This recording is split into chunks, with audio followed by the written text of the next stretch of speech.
Hey everyone, Kit Clement. I'm here to tell you about everyone's favorite event, the Rubik's Clock. So, when I'm not delegating and tired from that, I usually can do this sub 9 or so. So, I kind of know how to do it fast.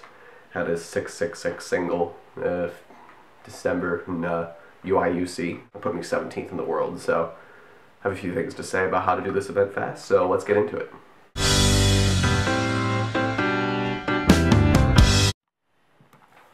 So the Rubik's Clock, it's a puzzle with 4 gears at each corner, 4 pins, and of course 2 sides, which isn't readily apparent when you show the puzzle to someone for the first time, unless they flip it over, or maybe they see it online for the first time.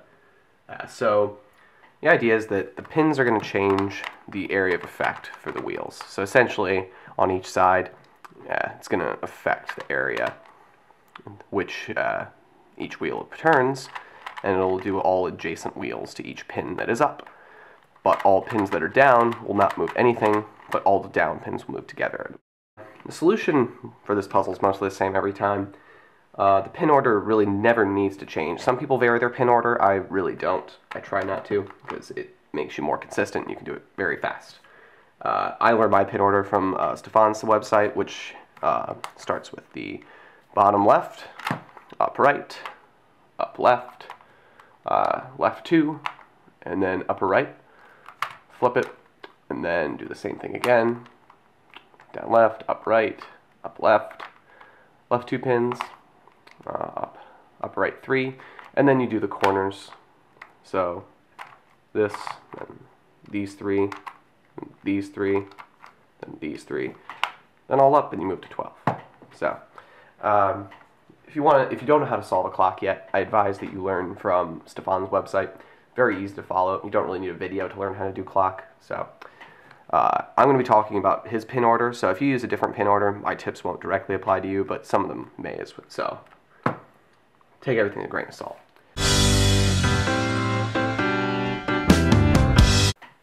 So you might have heard that the Rubik's Cube is what's called a group in mathematics. And the groups are just a space of objects that hold properties for doing operations on them. The clock is also a mathematical space. It's called the free module over the integers mod 12. And if you take in linear algebra, this is very similar to what's called a vector space. What's cool about that is they hold more properties than groups do. One of these being commutative property, so that you can, if you have 2 objects, you could do them in the reverse order, and you get the same thing. So like A plus B equals B plus A. So what I've done here is this is the scramble showing on the screen right now. And what I'm going to do is I'm going to do that scramble again, but do all the moves in a different order and show that you get to the same result. So let's do all of the moves before the flip backwards. So start with all 2 minus, and we're going to do everything else backwards. So all 2 minus. L minus 5, D plus 4, R minus 1, D plus 3, UL 3 plus, and DL plus, DR 1 plus, UR 6 plus. Great. Okay, then we do the flip, and I'll do everything backwards here. So starting with all 0, L1 plus, D1 minus, R minus 3, and U4 minus. As you can see, I didn't make the colors match up, but these are the exact same scrambles.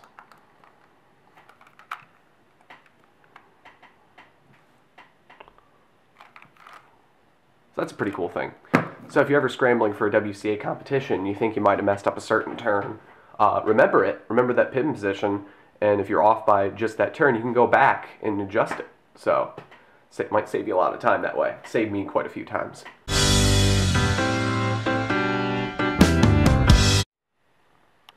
Alright, so most puzzles I really don't believe that having good equipment is really going to make a huge difference for you, just because there's so many good puzzles out there.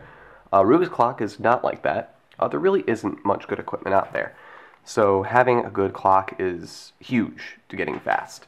And really the best clock you need to get is the Rubik's clock, the original. You can really only find these on eBay.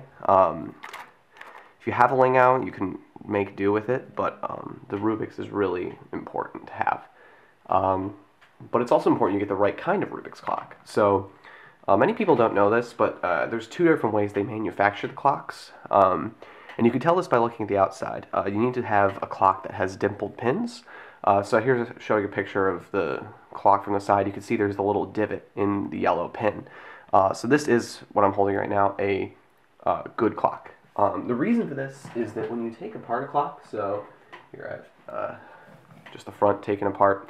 When you take this off, you'll see that there's this black casing for it. So on the inside, there are these four little tablets that pop up here on these bumps.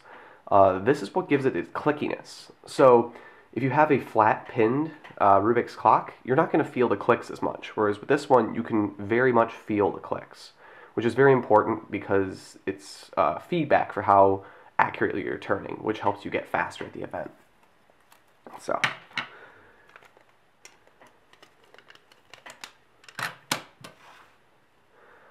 for opening a clock, many people are too scared to really open their clocks. But what's really important is to get fingernail scissors. So Lucas Guerin showed his scissor method for opening a clock. These are great because you have giant handles and tiny scissor parts, which gives you a lot of leverage when you're trying to open. So to open the clock, this one's already opened, but you can see what you need to do here is insert the scissors above each part of the wheel. So it's underneath the plastic, but as you can see, like there's the black plastic right here. You want it to get between the clear plastic and the black plastic. So you're pushing the clear plastic here out. So the action should look something like this. When you start to pull the scissors apart, the clear plastic will break off like this.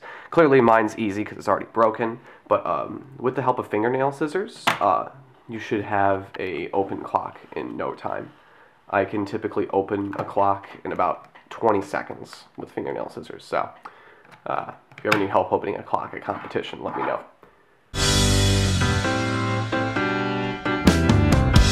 So now lubing. What most people do for lubing is they use CRC. The reason for this is because it's very thin, you can spread it very evenly. A clock typically doesn't need to be lubed very much at all. So this clock here, usually what I do is I lube just kind of the contact parts, because these clockies, I suppose, rotate up against here. So you kind of want to get the parts that the little gears are riding on, as well as the parts that the pins will ride on. So this pin here, spin about here. So lubing that is also good.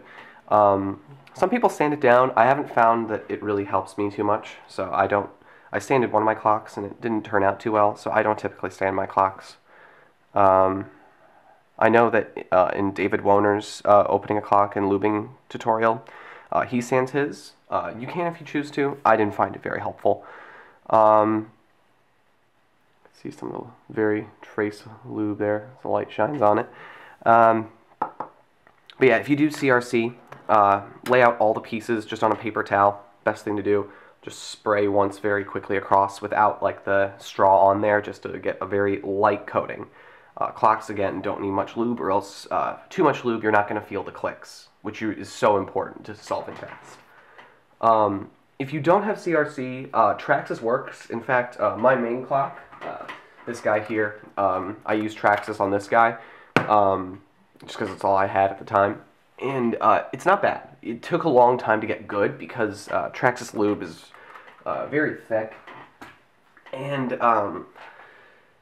it took me a long time to just get the right amount, because you really need it to be light. It took a lot of breaking in of the lube to get my clock really good. Also, if you do have a Lingao clock, you'll have terrible pins. So they'll typically just gravity will take over and you'll be holding this clock up and the pins will fall down on their own. Mine don't, because I have a Rubik's clock. But if you do have a Lingao, what you can do is these metal parts here, this is what keeps up the clock essentially.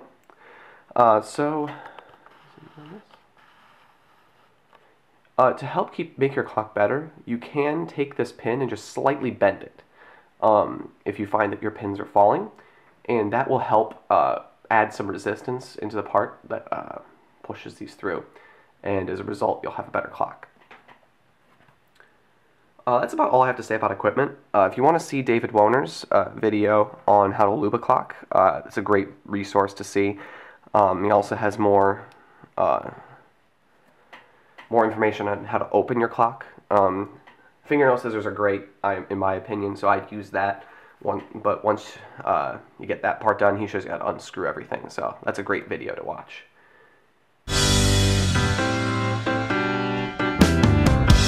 Alright, so the first big thing to practice is how to turn accurately, which is probably the most important feature of this puzzle compared to any other WCA puzzle. It requires very accurate turning.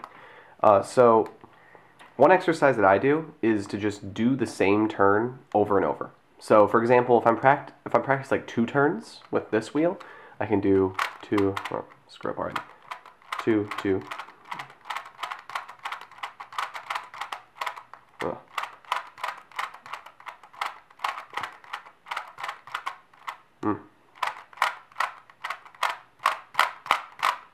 So I'm pretty bad right now, but doing those turns over and over and then maybe switching wheels, now doing 2 turns on the bottom right or bottom left wheel.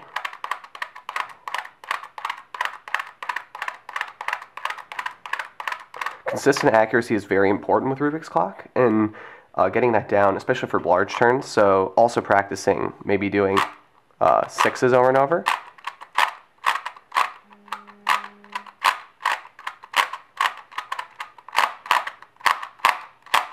There we go. That will help decrease your times, because turning accurately is really what's going to help you go faster, because once you can turn accurately, you turn confidently. You don't have to keep double checking every little turn, and that's what gets you fast.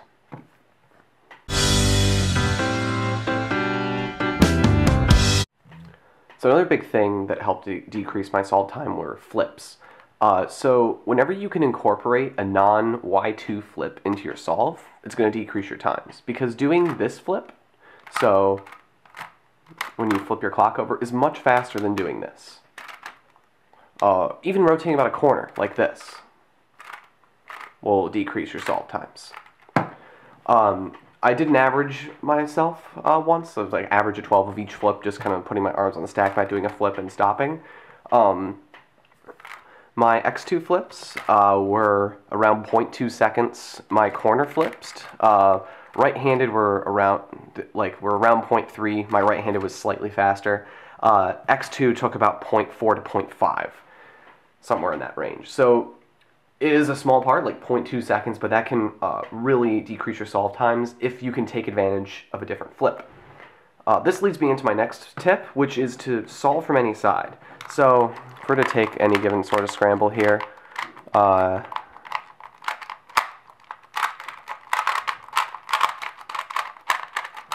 so don't be afraid to solve from any side. I'm going to set up a lucky case here. Oh, this is a really lucky case, but I'm going to do it from a different angle. Alright.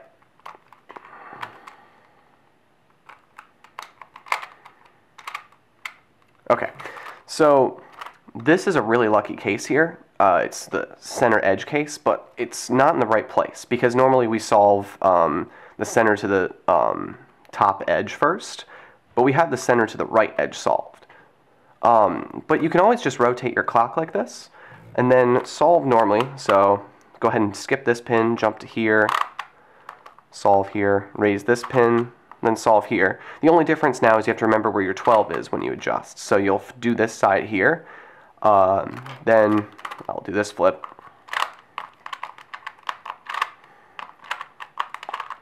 And again, when you're done, just remember that 12 now is on the left for me. Still end up with a solved clock.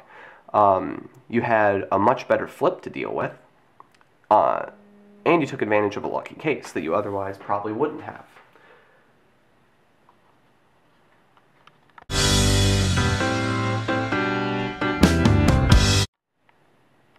Alright, so now let's talk about lucky cases. So, there's two main types of lucky cases. There's center edge and edge edge. There are also much more lucky cases, but you'll see probably at least one of center edge or edge edge in any given scramble. So let me set up here. This is incredibly lucky. Let's not give myself that. Okay, so this is the center edge lucky case. So to take advantage of this, what I normally do is I solve this on my second side. Because remember, the first side that you solve doesn't affect anything on the other side, except for the corners. So, but the edges will all stay intact. So I'm going to solve this here, and such that when I do an x2 flip, it comes up here. So I'm going to put that back here. This is the most friendly first side, but I'll go ahead and do it. Okay, now I do the x2 flip, and notice that this is the last pin position here for the Pachman method for clock. And when you do an x2 flip, this down pin is now going to be an up pin here, and it's already connected to this lucky case. So you get to do a fast flip, and you don't have to move your pins. And you're done. The second kind of lucky case is the edge edge. And there's a few ways to take advantage of this. So let's do that. Don't want a double edge edge.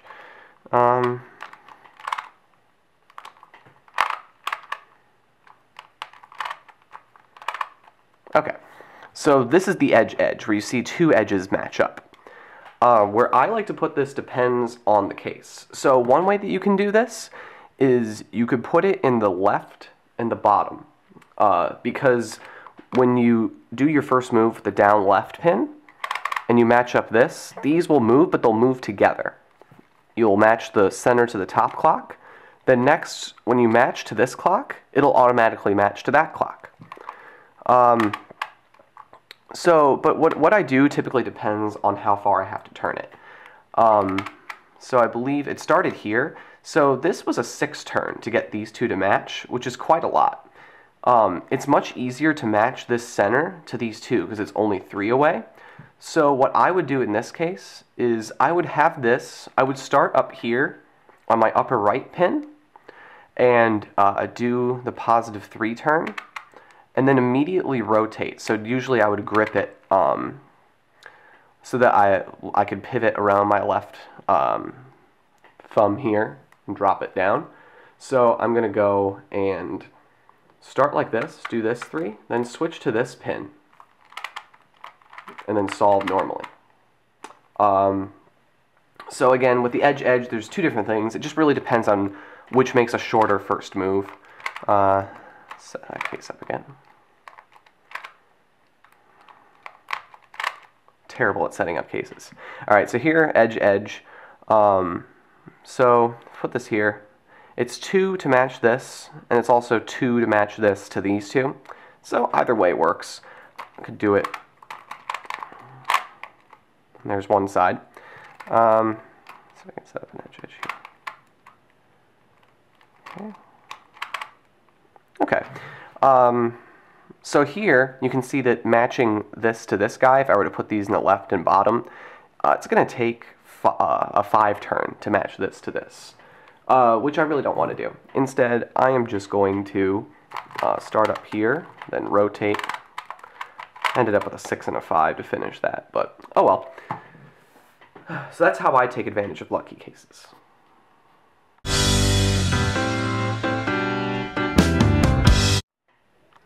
So my last tip for you is how to track your first few moves. The first 2 are incredibly easy to see. So you can see your first move clearly because you can see this, we're matching center to top. So this is going to be a -2. So the next one is going to be matching these 2 to this one. And in your first move, these 2 are going to move together. So you can actually see that your second move is going to be a +3 up here because it's going to take +3 to make this match with this. So that was a -2 +3.